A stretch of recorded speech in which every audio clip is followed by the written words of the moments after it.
Hi, I'm Steve. You can call me Steve. I want to address various forms of radiation and radioactivity and how you don't need to be scared of them. But to do that, I need to explain in some depth what they are. Consider this video an introduction for the next two. Radiation, in most cases, is energy traveling in all directions from a point. It's radiating. Lots of things are radiation, including light, heat, and radio waves. Radiation is essential for life, because without it, it would be dark, it would be cold, and your phone wouldn't work. As with everything else I've talked about, you can't simply dismiss all radiation as being bad. Some of it is harmful, some of it is vital, and you have to take it on a case-by-case basis. In general, a form of radiation is more harmful the more energy it has. There's an entire electromagnetic spectrum of radiation sorted by its energy. The lowest is radio. If you're watching this video on a wireless internet connection, you're using radio energy right now. It has zero potential to harm you because it's such low energy. You're bathed in it constantly. Even without all the radio stations and cell phone towers, there is radio energy coming in from space all of the time. There's an entire field of astronomy that studies the universe using ground-based antennae to collect those radio signals. It is so low in energy that all of the radio signals collected by every single radio antenna in the 90 years of radio astronomy would not raise the temperature of a cup of coffee 1 degree. It cannot harm you. Your cell phone will not give you brain cancer because it takes a lot of energy to inflict the damage required to cause cancer. Likewise, Wi-Fi signals will not make you sick. Anyone claiming to suffer from Wi-Fi allergies is exhibiting psychosomatic symptoms. The next form of radiation is microwaves. The invention of the microwave oven revolutionized the food industry and made it possible to have a mouth-scalding cheese snack in seconds instead of having to wait half an hour for the conventional oven to heat up. Microwaves carry more energy than radio but still won't give you cancer. It can cause burns, which is why you shouldn't stand in it directly. However, it's really hard to do this because your microwave oven has shielding built into it to protect you. It should also automatically shut off if you open the door, so you'd have to work really hard to stick your hand in while it's running. It has nothing to do with nuclear reactions, which makes it rather unfortunate that the slang term for heating something up in the microwave is nuking it.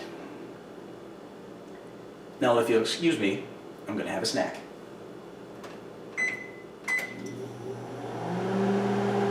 Be with you in a minute. Next we have infrared, or IR, which comes in two broad categories, hot and cold. That isn't what the experts call it, but I'm doing SciComm here. Excuse me. When heat radiates off an object, that's infrared radiation, or IR. IR isn't the only thing that carries heat, but it's a short video and that is a potentially endless sidetrack. A certain amount of heat is vital. I live in Canada, where winter lasts approximately 342 years. We need as much heat as we can. I used to live in Australia too, where summer lasts approximately 342 years. We wanted to get rid of as much heat as we could. Fun fact, because of the tilt of the Earth, it's the same 342 years. Again, won't cause cancer, might cause third-degree burns. You want to find that Goldilocks zone of just right. Cold IR is used in, among other things, the lasers at the store that read the barcodes on your groceries. Again, this is harmless. Lasers touching your food will absolutely cause no damage to you or your food. Up from IR are visible light and ultraviolet. Visible is what you're using to see me right now.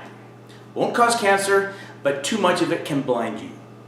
Do not look directly into the laser with your remaining eye. Ultraviolet light is also light, but our eyes can't process it. The distinction between UV and visible is entirely human-centric. Other animals like bees can see well into the UV. Now we've gotten to something that can cause cancer. UV carries enough energy to damage the DNA in your cells and cause skin cancer. Wear your sunscreen, just not the kind that kills corals. Next is X-rays, or in Germany, Röntgen rays. Now we're really getting into dangerous energy territory. When you get an X-ray at the dentist, they cover you with lead and the hygienist goes into another room. She's not abandoning you while she runs to safety. It's all a matter of dose. Getting your teeth X-rayed once a year is safe exposure. However, when your job involves administering those X-rays 12 times a day, you'd quickly reach an unsafe dose. Again, a little bit can be a good thing, too much is not. Fortunately, the only place you're likely to be exposed to X-rays is in a medical setting. It takes a lot of specialized equipment to generate them, and that's not something you can easily buy as a private citizen. You don't need to worry about unsafe exposure in your daily life. Last is gamma radiation. This is the really dangerous stuff. Unless you work in a specialized lab, you've never been exposed to it. Knowing my audience, it's likely someone has worked with it at some point. If you can make yourself known in the comments and tell us what you did with it, that would be great. Gamma radiation won't turn you into the Hulk, it'll just kill you. It's also not that persistent. If you irradiate something with gammas, it doesn't become suffused with gamma radiation for all eternity.